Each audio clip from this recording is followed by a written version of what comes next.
तुमचं वजन कमी होत नाहीये, तुम्हाला आजारांपासून दूरच जाता येत नाहीये, तुमची गट हेल्थ खराब आहे, तुमचं हार्मोनल इम्बॅलन्स होत आहे किंवा तुमचे मूड स्विंग्स होत आहेत, तर याचे कारण एकच असू शकते, ते म्हणजे स्लीप.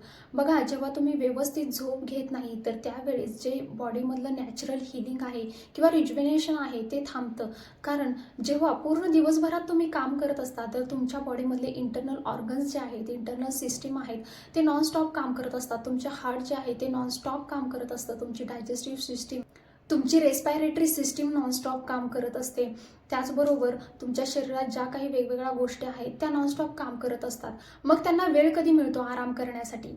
तर जेव्हा तुम्ही झोपता तेव्हा 93% लोक असे आहेत इंडियामध्ये जे डिप्रायड आहेत, ज्यांना काही ना काही स्लीप इश्यू आहेत. जेव्हा तुम्ही 10 लोकांना भेटाल त्यापैकी 9 लोकांना काही ना काही स्लीप इश्यू आहेत हे तुम्हाला कळेल. मग तुम्हाला कसे कळेल की तुम्हाला काही स्लीप इश्यू आहेत की नाहीत? पहिलं म्हणजे जेव्हा तुम्ही झोपायला जाता तर त्यावेळी मे बी तुम्हाला 1 तास, 2 तास किंवा 3 तास इकडून तिकडे व्हायला होतं. झोपच व्यवस्थित येत नाही, झोप लागत नाही किंवा तुम्हाला असं वाटतं की आता 10 वाजता तर मला झोप येत होती पण आता कुठे गेली. मग तुम्ही फ्रस्ट्रेटेड होता. मे बी तुम्हाला काही ना काही ॲक्टिव्हिटी करावी लागते झोप येण्यासाठी किंवा सकाळी जेव्हा तुम्ही उठताय मे बी तुम्ही 7 ते 8 तासांची झोप घेतलेली असते पण तरीही तुम्हाला फ्रेश फिलिंग येत नाही. मे बी रात्रीच्या वेळी तुम्ही 3 ते 4 वेळा उठता, मे बी वॉशरूम ब्रेकसाठी किंवा डिस्टर्ब होता त्याच्यामुळे, पण उठल्यानंतर पुन्हा तुम्हाला झोपच लागत नाही.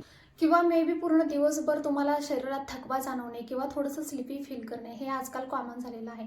एक इम्पॉर्टंट गोष्ट म्हणजे आज ना आपण रात्री अलर्ट होतो आणि सकाळी थोडंसं स्लिपी फील करतो. हे तर अननॅचरल आहे, म्हणजे नेचरच्या अगेन्स्ट आहे. आजकाल आपण म्हणतो I am not morning person, I am evening person. पण तुम्हाला माहिती आहे का, humans are supposed to be morning people. कारण याचा अर्थ असा आहे की यथा ब्रह्मांडे तथा पिंडे, म्हणजेच जसं ब्रह्मांडात चालू आहे एक्झॅक्टली तसंच आपल्या शरीरामध्ये चालू असायला पाहिजे. जसं नेचरमध्ये चालू आहे एक्झॅक्टली तशीच आपली बॉडी त्या सिंकमध्ये असायला पाहिजे, त्या रिदममध्ये असायला पाहिजे. त्या रिदमचं नाव आहे सर्कॅडियन रिदम. ती सर्कॅडियम रिदम जी आहे ती सनसेट आणि सनराईज याच्यावर अवलंबून असते. म्हणजे जेव्हा सनराईज होतो तेव्हा आपली बॉडी ॲक्टिव्ह व्हायला पाहिजे, आपण जास्त फोकस्ड व्हायला पाहिजे, जास्त अलर्ट व्हायला पाहिजे. आणि जेव्हा सनसेट होतोय तेव्हा थोडं आपण स्लो डाऊन करायला पाहिजे, थोडंसं रिलॅक्स व्हायला पाहिजे किंवा स्लीपी फील करायला पाहिजे. हे नॅचरल आहे. बट आज काय होतंय, आज संध्याकाळ झाली की आपण जास्त अलर्ट होतोय. आपल्याला मे बी काही ना काही ॲक्टिव्हिटी करण्याची इच्छा होते, नेटफ्लिक्स बघण्याची इच्छा होते, मूवीज बघण्याची इच्छा होते किंवा कोणाला तरी भेटायला जायची इच्छा होते. आणि जशी सकाळ होते आपण थोडंसं स्लो डाऊन होतो किंवा आपल्याला थोडंसं स्लीपी फिलिंग येतं किंवा आपल्याला मे बी चहा आणि कॉफी याच्यावर डिपेंड राहावं लागतं. वाटतं की मे बी यार आज तर पूर्ण दिवस घालवण्यासाठी मला कुठल्या तरी मोटिवेशनची गरज आहे. तर हे सगळं अननॅचरल आहे, म्हणजे नेचरच्या अगेन्स्ट आहे. बघा, सुरुवातीला जेव्हा लाईट्स नव्हत्या तर त्यावेळेस सनराईज बरोबर उठणे आणि सनसेट बरोबर झोपणे आणि त्यावेळेस कधीही स्लीप इश्यू येत नव्हते. बट आज लाईट आलेले आहेत, स्क्रीन टाईम वाढलेला आहेत. सो बिकॉज आपण खूप जास्त बिझी आहोत, आपल्याला अचिव्हमेंट करायची आहे खूप जास्त कमी वेळात, जास्त सक्सेस मिळवायचं आहे, जास्त पैसे मिळवायचे आहेत. कारण या जगामध्ये जी कॉम्पिटिशन चालू आहे त्या कॉम्पिटिशनमध्ये टिकून राहायचं आहे. आता ही कोणती competition I don't know, but मला हे माहिती आहे की आपण शरीराची जी कॉम्पिटिशन आहे तिथे पुढे जायला पाहिजे, आपल्या हेल्थमध्ये इम्प्रूव्हमेंट करायला पाहिजे. पण तिथे आज आपण कुठे ना कुठेतरी मागे पडतो. जर तुम्हाला यातली कोणतीही गोष्ट रिलेट होतीये तर व्हिडिओ एंडपर्यंत नक्की बघा. बघा, तुम्ही जेव्हा झोप व्यवस्थित घेत नाही तेव्हा कोणते असे 7 डेंजरस आहेत जे बॉडी सहन करते. पहिलं म्हणजे जेव्हा तुम्ही झोप व्यवस्थित घेत नाही तर तेव्हा तुमचं अँगर आणि इरिटेशन जास्त वाढणार आहे. बघा, तुम्ही बघितले असेल की तुमच्या आजूबाजूला अशी एखादी व्यक्ती जिची झोप पूर्ण झालेली नाहीये, ती ना थोडीशी चिडचिड करते किंवा रागराग करते. आता हा त्या व्यक्तीचा दोष नाहीये, ॲक्च्युली त्याची झोप व्यवस्थित न झाल्यामुळे त्याचा ब्रेन हा प्रॉपर फंक्शन करत नाहीये. तुमचा ब्रेन जो आहे त्याचा डिटॉक्स काय आहे तुम्ही कधी विचार केलाय का? जेव्हा तुम्ही तुमच्या बॉडीची डिटॉक्स करत असता तेव्हा वेगवेगळ्या प्रकारचे डाएट करता, ट्रीटमेंट घेता, थेरपीज करता. बट ब्रेनचा डिटॉक्स काय आहे? जेव्हा तुम्ही झोपता त्यावेळी तुमच्या ब्रेनचा डिटॉक्स होत असतो. दुसरं चॅलेंज आहे ते म्हणजे तुम्ही जेव्हा झोप व्यवस्थित घेत नाही तर त्यावेळेस तुमच्या बॉडीमधील जी इम्युनिटी पॉवर आहे ती ग्रेटली डाऊन होत असते. कारण जेव्हा आपण झोप व्यवस्थित घेत असतो किंवा झोपत असतो तर त्यावेळी आपल्या बॉडीमध्ये अँटीबॉडीज आणि सायटोकाइन्स जशा गोष्टी रिलीज होत असतात. जेव्हा आपल्या बॉडीमध्ये कोणत्याही प्रकारची प्रकारचे बॅक्टेरियाज किंवा व्हायरसेस एंटर होत असतात, तर त्यावेळेस ह्या अँटीबॉडीज आपल्याला प्रोटेक्ट करत असतात, आपलं रक्षण करत असतात. बट जेव्हा तुम्ही झोपच घेत नाही तर त्यावेळेस अशा प्रकारचे कोणतेही केमिकल्स, हार्मोन्स किंवा ह्या अँटीबॉडीज रिलीजच होणार नाहीत आणि त्यामुळे ते प्रोटेक्शन मिळणार नाहीये. तर त्यासाठी स्लीप खूप जास्त इम्पॉर्टंट आहे इम्युनिटीसाठी. तिसरं आहे ते म्हणजे काही लोक दुनियाभरच्या डाएट आणि एक्सरसाइज करतात पण तरीही त्यांचं वजन कमी होत नाही. शरीराला फक्त डाएट किंवा एक्सरसाइज गरजेचं नाहीये, स्लीप सुद्धा तितकीच इम्पॉर्टंट आहे. जेव्हा तुम्ही व्यवस्थित झोप घेता तेव्हा इफेक्टिव्हली सस्टेनेबल वेट लॉस हा होत असतो. असे का?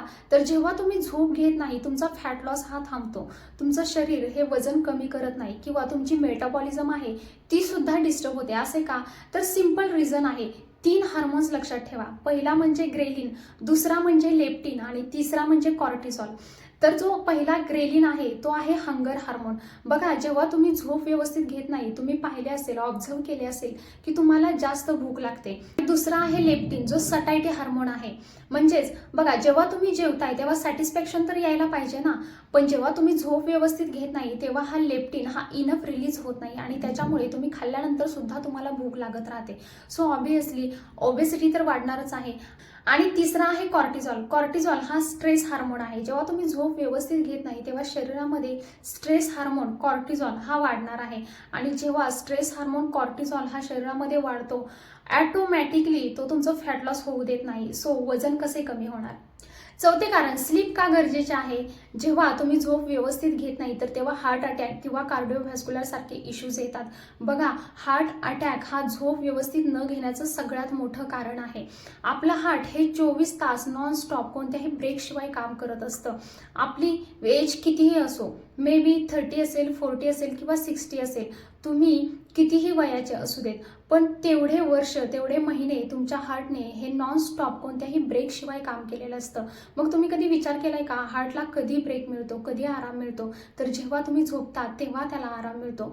पण विचार करा, जेव्हा तुम्ही झोपणारच नाही तर त्याच्यावर किती लोड येणार आहे, किती प्रेशर येणार आहे. बघा, तुम्ही जेव्हा ऑफिस वर्क करता तर त्यावेळी तुम्ही चिडचिडे होता ना, मग तुमचं हे हार्ट तुमच्यावर कधी चिडचिडापणा दाखवतं? तर ते हार्ट अटॅक देऊन किंवा हार्ट इश्यूज देऊन ते चिडचिडापणा दाखवतं. पाचवं कारण, जर तुम्हाला स्लीप व्यवस्थित नाहीये तर तुम्हाला कोणत्याही प्रकारचे जे स्किन इश्यूज आहेत, हेअरफॉल इश्यूज आहेत, डार्क सर्कल आहे, डार्क स्पॉट्स आहेत किंवा डल स्किन आहे, ॲक्ने आहे, पिंपल्स आहेत, तर हे कुठे ना कुठे डिरेक्टली स्लीप बरोबर कनेक्टेड आहे.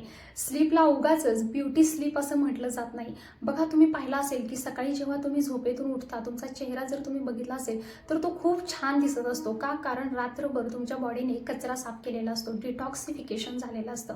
आणि जेव्हा डिटॉक्सिफिकेशन होतं तेव्हा फक्त चेहरा छान वाटत नाही, तर तुम्हाला जाणवलं असेल की तुम्हाला सुद्धा गुड फिलिंग येतं, हॅप्पी वाटतं किंवा तुमची पूर्ण शरीरामधली जी इन्फ्लामेशन आहे ती सुद्धा कमी करते तुमची स्लीप. त्याचबरोबर तुम्ही पाहिलं असेल, सकाळी जेव्हा तुम्ही उठता तुमच्या डोळ्याच्या कॉर्नरला थोडासा डर्ट असतो किंवा तोंडामधून थोडासा स्मेल येत असतो. तुमची युरिन जी आहे थोडीशी वार्म किंवा येलो कलरमध्ये पास होत असते किंवा स्टूल पास करण्याची जी प्रोसेस आहे ती सुद्धा सकाळीच होत असते. हे काय आहे? तर हा एक सिग्नल आहे की रात्रभर तुमच्या बॉडीने कचरा साफ केलेली आहे. सो स्किन जी आहे ती लार्जेस्ट ऑर्गन आहे आपल्या शरीराचे आणि जर बॉडी साफ होणार नाही तर ते लार्जेस्ट ऑर्गनवरती म्हणजे स्किनवरती दिसणारच आहे. सो ब्युटीसाठी स्लीप सुद्धा इम्पॉर्टंट आहे. सहावा आहे ते म्हणजे तुमच्या कामावरचा फोकस आणि अलर्टनेस सुद्धा कमी होणार आहे. बघा, तुम्ही सक्सेस तर मिळवू इच्छिता पण तो तर तेव्हा मिळेल ना जेव्हा तुमची बॉडी तुम्हाला सपोर्ट करणार आहे. सो लक्षात ठेवा, चांगली झोप ही चांगली प्रोडक्टिव्हिटी इम्प्रूव्ह करणार आहे. आता लास्ट आहे ते म्हणजे झोप व्यवस्थित नसल्यामुळे तुमची मेमरी आणि लर्निंग ॲबिलिटी सुद्धा कमी होते. असं होतंय का बघा की एखादी वस्तू तुम्ही ठेवलेली आहे आणि ती तुम्ही विसरताय, तुमच्या लक्षातच राहत नाहीये किंवा कोणाचं तरी नाव तुम्ही विसरताय किंवा कोणाचा तरी बर्थडे तुम्ही विसरताय. अशा सगळ्या गोष्टी मे बी स्लीप कुठे ना कुठेतरी डिस्टर्ब आहे आणि ते तुमच्या मेमरी आणि लर्निंग ॲबिलिटीवर कुठे ना कुठे इम्पॅक्ट करत आहे. जर शरीरामध्ये काही इश्यू आहे, मनामध्ये काही इश्यू आहे, इमोशनल इश्यू आहे, हार्मोनल इश्यू आहे किंवा गट इश्यूज जर आहेत तर ते कुठे ना कुठेतरी स्लीप त्याचा रूट कॉज आहे आणि इथेच आपल्याला काम करायचं आहे. बघा, निसर्गाने इतकी छान सिस्टीम आपल्याला दिलेली आहे, अमेझिंग सिस्टीम दिलेली आहे की जिथे बॉडी स्वतःचं हिलिंग ही स्वतः करत असते, स्वतःचा कचरा स्वतः साफ करत असते, स्वतःला साफ करत असते. पण तेच आपण होऊ देत नाही. का? कारण आपण झोप व्यवस्थित घेत नाही. आणि लक्षात ठेवा, पूर्ण बॉडीसाठी, पूर्ण हेल्थसाठी स्लीप खूप जास्त इम्पॉर्टंट आहे. जर हा व्हिडिओ बघून तुम्हाला अवेअरनेस आलेला आहे आणि तुम्हाला 7 ते 8 तासांची स्लीप घेणं जास्त गरजेचं वाटत असेल आणि त्यावर तुम्ही आता फोकस करणार असाल तर मला कमेंटमध्ये नक्की सांगा. आणि जर तुम्ही अजूनपर्यंत हेल्दी भारत मिशनला सबस्क्राईब केलं नसेल तर नक्की सबस्क्राईब करा, बेल आयकॉनवर क्लिक करा, जेणेकरून पुढचा जो व्हिडिओ येणार आहे त्याची सर्वप्रथम नोटिफिकेशन ही तुम्हाला मिळेल. तोपर्यंत लक्षात ठेवा, हेल्थ आहे तर सर्व काही आहे.